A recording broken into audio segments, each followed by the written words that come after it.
శ్రీమహాగణాధిపతయే నమః. సరస్వత్యై నమః. శ్రీగురుభ్యో నమః. హరి ఓం.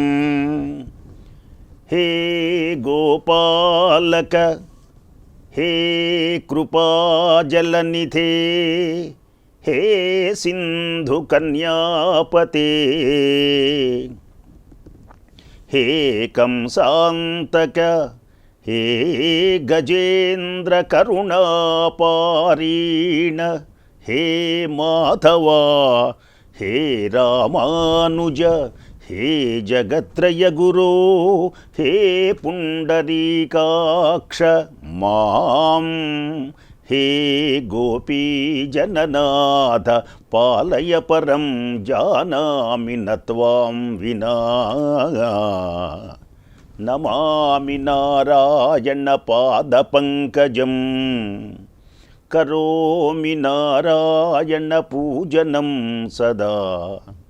వదామి నారాయణ నామ నిర్మలం స్మరామి నారాయణ తత్వమవ్యయం. శ్రీకృష్ణ భగవానుని దివ్య చరణారవిందములకు శతసహస్రకోటి ప్రణామములు సమర్పిస్తూ, సకల పుణ్యప్రదమై అమోఘ శక్తివంతమైనటువంటిది భాగవతం. భాగవతము మానవుడు వినటం చేతనే భక్తి జ్ఞాన వైరాగ్య మోక్షములు కలుగుతాయి. భగవంతుని యొక్క దివ్యలీలలు వినగా వినగా వినగా భక్తి అనేటువంటిది ఏర్పడుతుంది.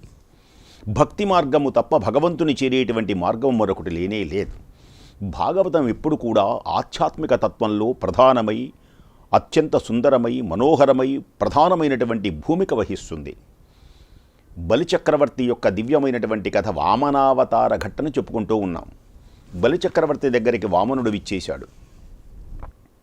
వామనుడు విచ్చేసి 3 అడుగుల మేర నాకు ఇవ్వు అని బలిచక్రవర్తిని వామనుడు అడిగాడు.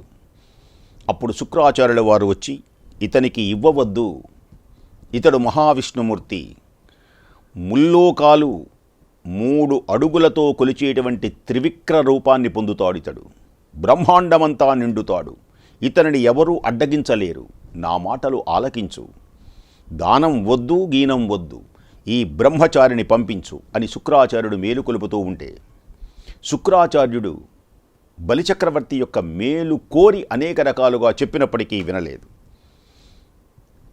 యోగ్యుడైనటువంటి రైతుకు మంచి భూమి దొరికితే వదిలిపెడతాడా? అలాగే దాతకు తగినటువంటి యోగ్యుడైనటువంటి వ్యక్తి వచ్చినప్పుడు దానము చేయటమే. ఈ లోకంలో ఎంతమంది రాజులు ఉదయించలేరు. కారే రాజులు రాజ్యముల్ కలుగవే, గర్వోన్నతిన్ పొందిరే, వారేరీసిది మూట గట్టుకొని పోవంజాలిరే, భూమిపై పేరైనన్ గలదే శిబి ప్రముఖుల్ ప్రీతిన్ యశకాములై ఈరే, కోర్కెలు వారలన్ మరచిరే ఇక్కాలమున్ భార్గవాగా. ఆచార్యవర్య, పూర్వంలో ఎంతమంది రాజులు ఉన్నారు, ఎన్ని రాజ్యాలు పరిపాలించారు. వారందరూ అహంకారంతో ఎంతో విర్రవీగారు. కానీ వారెవరూ సంపదను మూటగట్టుకొని పోలేదు కదా. మహిని ఏలేటువంటి మహారాజులు వెళ్ళేటప్పుడు ఏ సంపదను కట్టుకు వెళ్ళారు? ప్రపంచంలో వారి పేరు కూడా మిగలలేదు. కొందరి పేర్లు మిగిలి ఉన్నాయి. శిబి చక్రవర్తి వంటి వారి కీర్తి సంతోషంగా మహానుభావుడు శిబి మొదలైనటువంటి దివ్యమైనటువంటి మహనీయులు దాతల యొక్క కోరికలు అనుసరించి వారి కోరికలు తీర్చలేదా? వారిని ఈ లోకం మరిచిపోయిందా? కాబట్టి మీరన్నట్లు గనక ఇతడు మహావిష్ణువే అయితే, ఈ మహావిష్ణువుని చూడవలనని ఎందరో తపస్సులు చేస్తారు, యాగాలు చేస్తారు, వ్రతాలు చేస్తారు. అయినప్పటికీ ఇతనిని పొందగలుగుతున్నారా? ఎడతెగినటువంటి యజ్ఞాలు చేసినా పుణ్యాలు చేసినా విష్ణుమూర్తిని చూడడానికి వీలు పడదు. అంతటి గొప్పవాడు ఈనాడు పొట్టివాడై ఇంతవాడై నన్ను అడుగుతూ ఉంటే, అతని కోరికను ఇవ్వటం కంటే నా వంటి వానికి ఇంకేం కావాలి? ఆ మహానుభావుని యొక్క దివ్యమైనటువంటి చేయి ఎంత గొప్పది! అద్భుతమైనటువంటి పద్యాన్ని వినండి, అమృతాన్ని ఆస్వాదించండి. ఆదిన్ శ్రీ సతి కొప్పుపై, ఆదిన్ శ్రీ సతి కొప్పుపై, తనువుపై అంశోత్తరీయముపై పాదాభ్యంబులపై కపోలతటిపై పాలిండ్లపై నూత్న మర్యాదం చందు కరంబు క్రిందగుట మీదైనా కరంబుంట మేల్గాదే రాజ్యము గిజ్యమున్ సతతమే కాయంబు నాపాయమే. ఇతడి చేయి చాచి అడుగుతున్నాడు, నన్ను ఇలా చేయి చాచి అడుగుతున్నాడు. ఈతని చెయ్యి ఎంత గొప్పది అంటే మొదట లక్ష్మీదేవి యొక్క కొప్పుపైన, శరీరముపైన, పైటపైన, పాదపద్మములపైన, చెక్కిళ్లపైన, పాలిండ్లపైన సరికొత్త గౌరవాన్ని పొందేటువంటిది. అటువంటి గొప్పదైనటువంటి చేయి క్రింద కావటం, నా చేయి పైన ఉండటం, ఇది ఎంత అదృష్టం, ఎంత మేలు. ఈ రాజ్యము ఏపాటిది, ఇది శాశ్వతమైనగా ఉండేటువంటిది కాదు. ఈ శరీరం కూడా పడిపోకుండా నిలిచిపోతుందా శాశ్వతంగా? కాబట్టి ఇతనికి దానం ఇవ్వటమే. ఆదిన్ శ్రీ సతి కొప్పుపై తనువుపై అంశోత్తరీయంబుపై పాదాభ్యంబులపై కపోలతటిపై పాలిండ్లపై నూత్న మర్యాదం చందు కరంబు క్రిందగుట మీదైనా కరంబుంట మేల్గాదే రాజ్యము గిజ్యమున్ సతతమే కాయంబు నాపాయమే. ఇతనికి దానమివ్వటమే. నిరయంబైన నిబద్ధమైన ధరణి నిర్మూలనంబైన ప్రతిజ్ఞ చేస్తున్నాడు. నిరయంబైన నిబద్ధమైన ధరణి నిర్మూలనంబైన దుర్మరణంబైన కులాంతమైన నిజమున్ కానిమ్ము రానిమ్ము పో హరుడైనన్ హరి అయిన నీరజభవుండభ్యాగతుండైన నౌ తిరుగన్నేరదు నాదు జిహ్వ వినుమా ధీవర్యవేటికిన్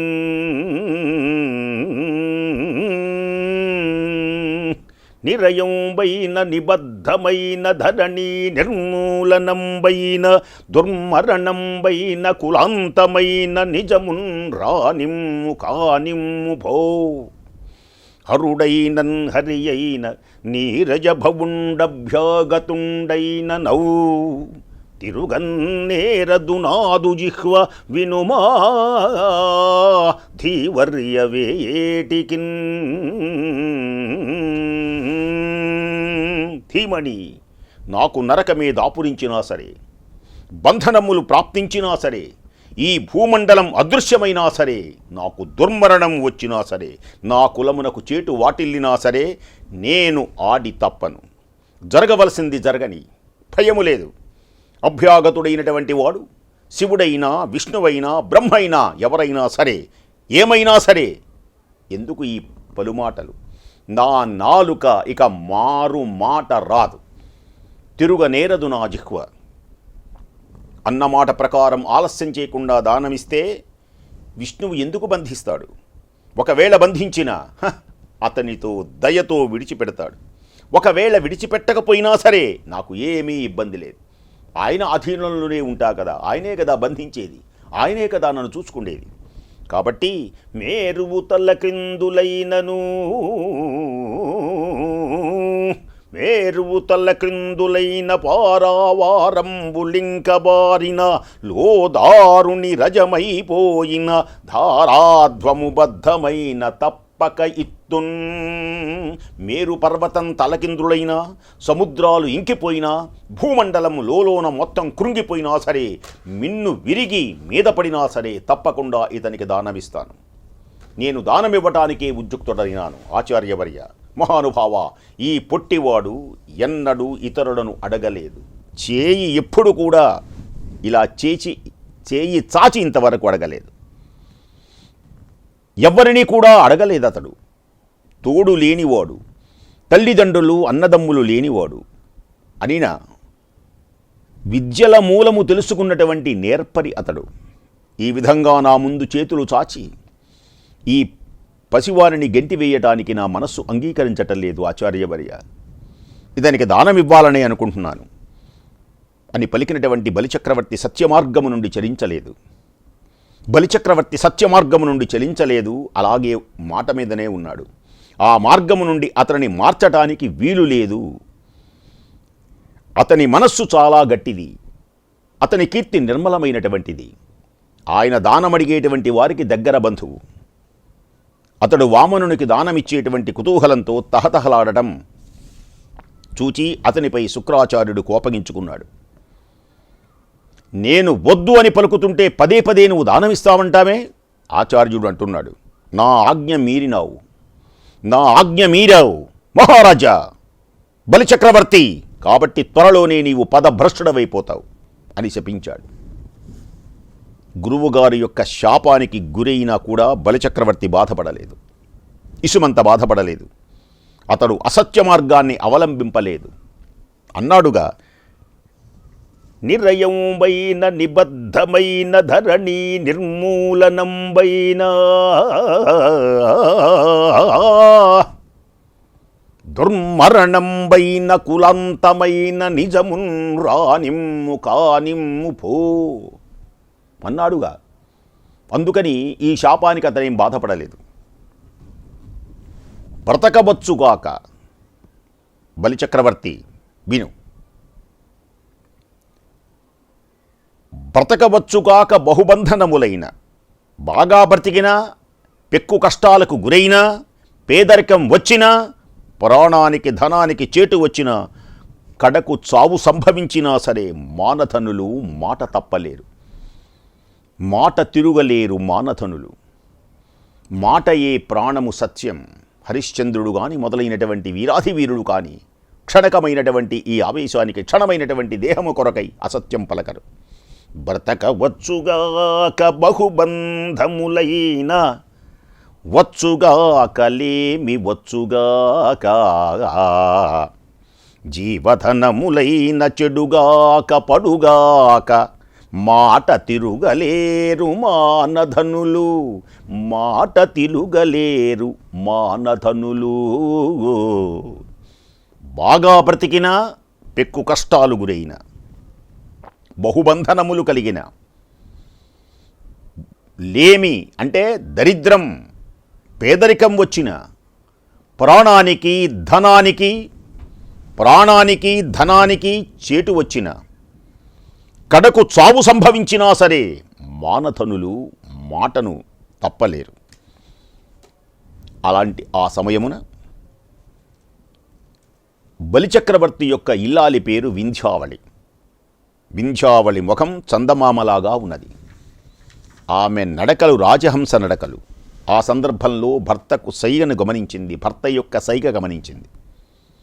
బ్రహ్మచారి కాళ్ళు కడగడానికి బంగారు కలశంతో నీళ్లు తెచ్చింది. దానమివ్వాలి కదా, కాళ్ళు కడిగి దానమివ్వాలి. వామనుడు అలా సిద్ధమవుతూ ఉండగా బలిచక్రవర్తి తన భార్య అయినటువంటి వింధ్యావళి అలా సంజ్ఞ చేయగానే బంగారపు కలశంతో నీళ్లు తీసుకొని వచ్చింది. వామనునితో బలిచక్రవర్తి అంటున్నాడు, స్వామి రా, నీ పాదములను కడగని. రమ్మా మానవకోత్తమలెమ్మా, రమ్మా మానవకోత్తమలెమ్మా, నీ వాంఛితంబులేదన్నక ఇత్తున్ తెమ్మా, అడుగుల నిటురానిమ్మా, కడుగంగ వలయు నేటికి తడయున్. బ్రహ్మచారి లేవయ్యా, రా, ఇటు రావయ్యా, లేవయ్యా, ఇటు రావయ్యా, నీవు అడిగింది ఇస్తాను, నీ పాదాలను కడగనివ్వు, నీ పాదాలను కడగనివ్వు, ఇక ఆలస్యం దేనికి అని వినగా ఆ పిలుపు విని బలిచక్రవర్తి తన రెండు చేతులను కడగడానికి అనుకూలంగా వామనుడు తన కుడికాలును చాచాడు. ఆ పాదం దివ్యమైనటువంటి పాదం, విష్ణుమూర్తి యొక్క దివ్యమైనటువంటి పాదాన్ని కడగడానికి ఉద్యుక్తుడైనాడు మహానుభావుడు. ఆ పాదము మామూలు పాదమా? యోగులు దేవతలు కోరుకుని సంపదలు ఇచ్చేటువంటి పాదము ఆ పాదము. భక్తితో వంగిన లక్ష్మీదేవి నొసటి మీద కస్తూరి పంకజంతో కూడినటువంటిది ఆ పాదం. లక్ష్మీదేవి నారాయణుని యొక్క దివ్యమైనటువంటి పాదములకు నమస్కరించినప్పుడు ఆమె యొక్క బొట్టు ఆ పాదానికి తాకింది. అంత పవిత్రమైనటువంటి పాదం, పద్మాల పరిమళమును గుబాలించేటువంటి పాదం. ఆ పాదం వేద రాశిని అందెగాధరించినటువంటి పాదము ఆ పాదం. పుణ్యమైనటువంటి అద్భుతమైనటువంటి ఆ పాదం. వామనుని యొక్క కుడిపాదాన్ని బలిచక్రవర్తి కడిగాడు.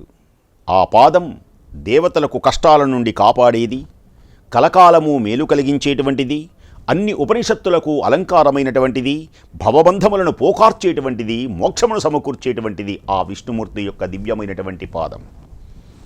ఆ పాదం అటు తరువాత విష్ణుమూర్తి యొక్క దివ్యమైనటువంటి ఎడమ పాదాన్ని కూడా కడిగాడు.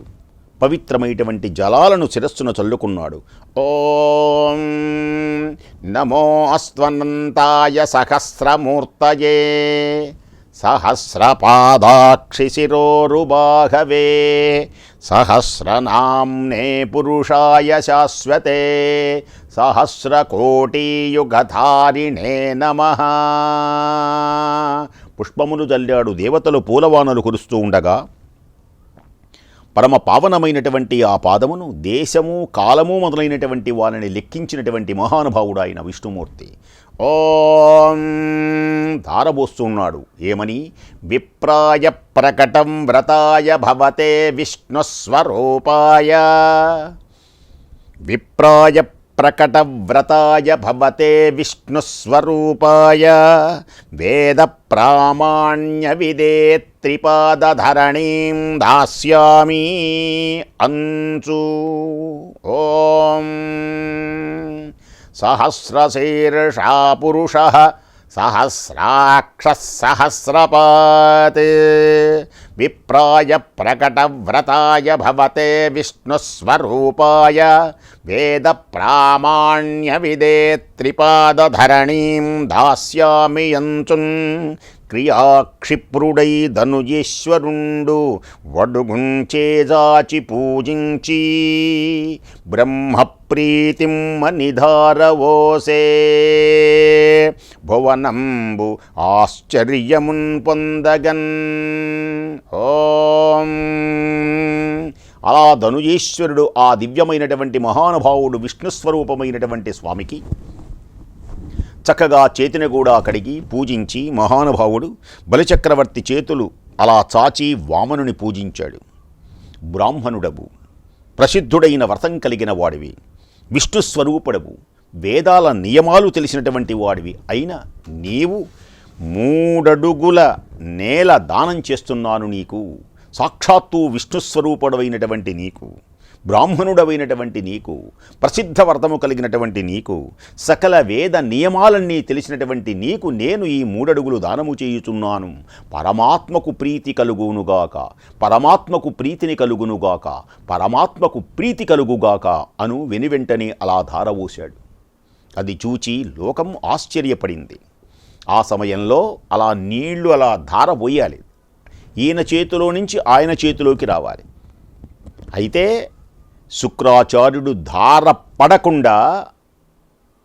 పడకుండా శుక్రాచార్యుడు కలశము రంధ్రానికి అడ్డుపడి ఆపివేశాడు. ఆ నీళ్లు పడకూడదు, ఎట్లాగైనా సరే దానం ఇవ్వకుండా చెయ్యాలి అని శుక్రాచార్యుడు వారి భావన. ఆ సంగతి తెలుసుకున్నటువంటి వామనుడు, మహారాజా ఏదో అడ్డం పడినట్టున్నది అని తన చేతిలో దర్భలు ఉన్నవి గనక ఆ దర్భను అలా తీసి ఆ కలశంలో ఉన్నటువంటి రంధ్రానికి అలా పొడిచాడు. ఎప్పుడైతే పొడిచాడో దాని వలన శుక్రాచార్యుడి వాడి కన్ను మొత్తం పోయింది, బయటకు వచ్చేసేసాడు. ఆ శుక్రాచార్యుడి వారి కన్ను పోయింది. ఎవడైనా యోగ్యమైనటువంటి మంచి చేసేటప్పుడు ఆ మంచిని అడ్డగించినటువంటి వానికి కళ్ళు పోతాయి అనేటువంటి ఒక నీతిలాగా ఉన్నదన్నమాట ఇది. ఆయన కళ్ళు పోవడం ఏంటంటే అంతే. ఎవడైనా సరే ఒక మంచి చేస్తూ ఉంటే ఆ మంచి చేసేటువంటి వ్యక్తికి అడ్డపడకూడదు. అడ్డపడితే కళ్ళు పోతాయి. ఒక్కసారి ఆ కన్ను కాస్త పోయింది. అటు తర్వాత ఆటంకం లేకుండా బలిచక్రవర్తి ఆ నీరు అలా ధారవుగా పోశాడు.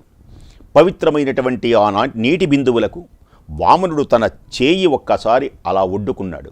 అలా పైనుంచి నీళ్లు రాలుతూ ఉంటే విప్రాయ ప్రకటవ్రతాయ భవతే విష్ణుస్వరూపాయ వేద ప్రామాణ్య విదే త్రిపాదధరణీం దాస్యామి అంటూ ఎప్పుడైతే అలా ఉన్నాడో ఆ దివ్యమైనటువంటి ఆ నీళ్లన్నీ అలా రాలుతూ ఉన్నాయి. ఆ చేయి రాక్షసుల యొక్క శిరస్సును ఖండించేటువంటి చేయి. ఆ చేయి లక్ష్మీదేవిని ఆకర్షించటంలో మేలైనటువంటిది ఆ చేయి.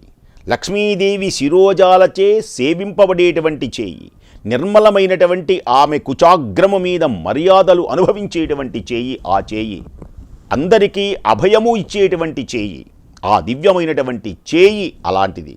బలిచక్రవర్తి అందించినటువంటి ఆ దానధారను వామనుడు స్వీకరించాడు. ఆ జలధార మునుల నియమాలకు ఆధారభూతమైనటువంటిది. ఆ జలధార రాక్షస స్త్రీల కన్నీటి ధారలను పాలు చేసేటువంటిది. రాక్షస స్త్రీలు ఇక ఏ విధంగా ఇలా నీళ్లు ధారగా పడుతున్నవో రాక్షస స్త్రీల యొక్క కన్నీళ్లు కూడా అలాగే ధారగా ఇక పడబోతున్నాయి. రాక్షస రాజులను నిరాధారులుగా మార్చేటువంటిది. రాక్షస స్త్రీల కన్నీటి ధారలు అంటే రాక్షసులు మరణిస్తారు. ఆ రాక్షసుల యొక్క భార్యలు అలా దుఃఖిస్తూ ఉంటారు. ఈ ధార కన్నీటి ధార. అంతేకాదు రాజుల యొక్క నిరాధారులుగా, ఆధారము లేనటువంటి వారిగా రాక్షసులను మార్చేటువంటి ఆ దివ్యమైనటువంటి చేతిలో బలిచక్రవర్తి అలా ధారపోశాడు అత్యద్భుతంగా. మిగిలినటువంటి దివ్యమైనటువంటి మనోహరమైనటువంటి స్వామివారి యొక్క దివ్య విశ్వ విరాట్ స్వరూపాన్ని మనము రేపు విందాం. స్వస్తి.